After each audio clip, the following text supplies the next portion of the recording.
ప్రజల సొమ్ముతో ఏర్పాటు చేసుకున్నటువంటి బిఎస్ఎన్ఎల్కి 4G కూడా ఎందుకు కేటాయించట్లేదని ఈ బిఎస్ఎన్ఎల్ టవర్ల ద్వారానే 2016లో జియో 6 నెలల పాటు ఉచిత డేటా అందించడం మొదలుపెట్టింది. Hi, welcome to our channel. 2017కు ముందు లైఫ్ టైం ఫ్రీ సిమ్లు అనేవి ఉండేవి. ఇంట్లో ఫ్యామిలీతో మాట్లాడుకోవాలంటే అందరికీ రీఛార్జ్ చేయాల్సిన అవసరం ఉండేది కాదు.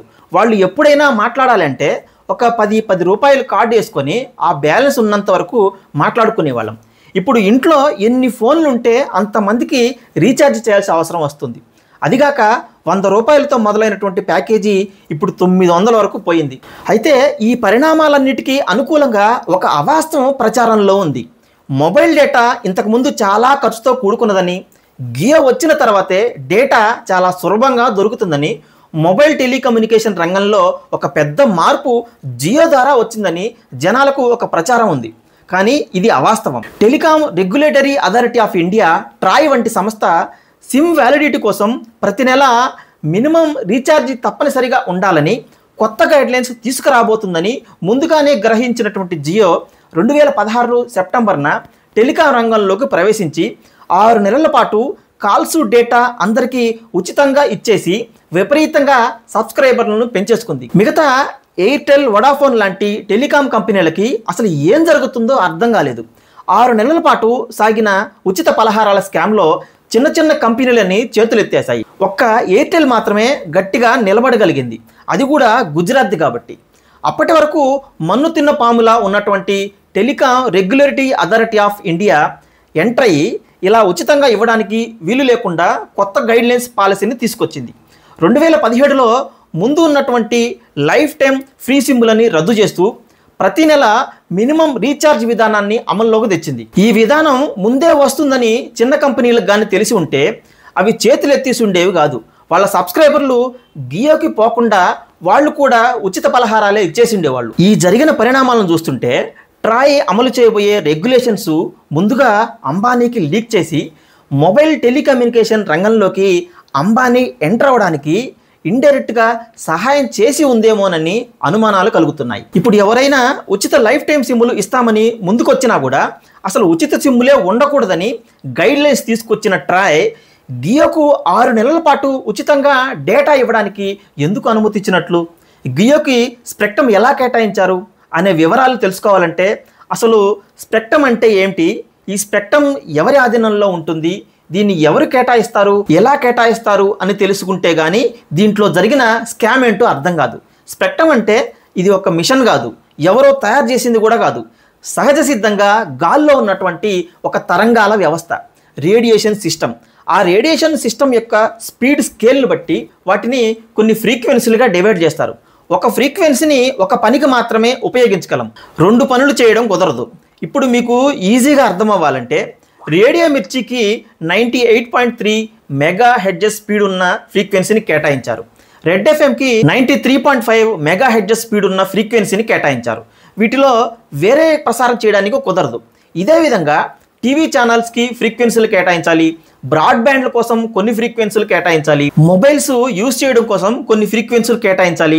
వాటినే మనం స్పెక్ట్రమ్ కేటాయింపులు అంటున్నాం. వీటిలో కొన్ని ప్రభుత్వ కార్యకలాపాలకు కేటాయించి, అంటే విమానాలు ఉపయోగించే రేడార్ సిగ్నల్ కోసం కొంత, ఓడల కోసం ఉపయోగించే నావిగేషన్కి కొంత, అలాగే రాకెట్ కేంద్రంలో ఉపయోగించే శాటిలైట్ పనుల కోసం కొంత స్పెక్ట్రమ్ని కేటాయించి మిగిలిన దానిని రేడియో వినియోగాలకి, టీవీ ఛానల్ వినియోగాలకు కొంత, బ్రాడ్బ్యాండ్ వినియోగాలకి, మొబైల్ సేవల వినియోగానికి ఇలా విడివిడిగా వేలం వేస్తారు.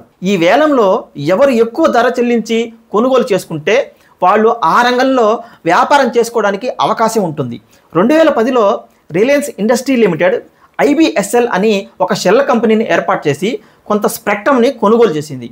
ఇది ఓన్లీ బ్రాడ్బ్యాండ్ సర్వీసెస్ కోసం కేటాయించినటువంటి స్పెక్ట్రమ్ మాత్రమే. కానీ ఈ ఐబిఎస్ఎల్ అనే కంపెనీ ఎలాంటి సర్వీసులు అందించలేదు, కొని మూల పెట్టుకుంది అంతే. ఆ తర్వాత 2014లో 4G వేలంలో మళ్ళీ స్పెక్ట్రమ్ కొనుగోలు చేసింది, కానీ ఎలాంటి సర్వీసెస్ అందించనే లేదు. బ్రాడ్బ్యాండ్ కోసం కేటాయించినటువంటి స్పెక్ట్రమ్ని మొబైల్ సేవల కోసం కూడా ఉపయోగించవచ్చు అనే గైడ్లైన్స్ని వాళ్ళకు అనుకూలంగా మార్చుకొని జియో 2016లో మొబైల్ కమ్యూనికేషన్ రంగంలోకి ఎంటర్ అయింది. కానీ అప్పటికి జియో సిగ్నల్స్ అందించడానికి సిగ్నల్ టవర్లు సిటీలో కానీ గ్రామాల్లో కానీ ఏర్పాటు చేయనే లేదు. బిఎస్ఎన్ఎల్ మాత్రం 2000 సంవత్సరంలోనే ప్రతి గ్రామంలో మారుమూల పల్లెలకి అందే విధంగా పటిష్టమైనటువంటి సిగ్నల్ వ్యవస్థని ప్రజాధనంతో ఏర్పాటు చేసుకుని ఉంది. ఐడియా, హచ్ ఇప్పుడు వొడాఫోన్గా దాన్ని మారింది. ఇలాంటి ప్రైవేట్ కంపెనీలన్నీ ఎక్కువ ఆదాయం వచ్చే సిటీల మీదనే కాన్సన్ట్రేషన్ చేశాయి. ఈ సిగ్నల్స్ ఏవి పల్లెల్లో వచ్చేవి కాదు. బిఎస్ఎన్ఎల్ గవర్నమెంట్ కంపెనీ కాబట్టి అన్ని గ్రామాలకి సర్వీసెస్ అందించడం కోసం సిగ్నల్స్ వ్యవస్థ స్ట్రాంగ్గా ఏర్పాటు చేసుకుంది. ఈ బిఎస్ఎన్ఎల్ టవర్ల ద్వారానే 2016లో జియో 6 నెలల పాటు ఉచిత డేటా అందించడం మొదలుపెట్టింది. దానికోసం జియో బిఎస్ఎన్ఎల్తో సహాయ సహకారాల ఒప్పందం చేసుకుంది. అప్పుడే పుట్టిన పిల్లోడు లాంటి జియోకి 20 ఏళ్ల యువకుడు లాంటి బిఎస్ఎన్ఎల్కి సహాయ సహకార ఒప్పందాలేంటి? ఆ సహాయం సహకారాల్లో బిఎస్ఎల్ని ఏమన్నా పైకి తెచ్చారంటే పాతాళానికి దొక్కేశారు. 2000 సంవత్సరంలో బిఎస్ఎన్ఎల్ మొదలైనప్పుడు అది ప్రభుత్వ సంస్థ కాబట్టి ఉచితంగా దానికి కొంత 2G కేటాయించి మిగిలిన దాన్ని వేలం వేశారు. అదేవిధంగా 2010లో 3G కేటాయింపులు జరిగేటప్పుడు కూడా బిఎస్ఎన్ఎల్కి ముందుగానే 2009లోనే కొంత స్పెక్ట్రమ్ని కేటాయించి మిగిలినది వేలం వేశారు. 2014లో 4Gని బిఎస్ఎన్ఎల్కి కేటాయించనే లేదు.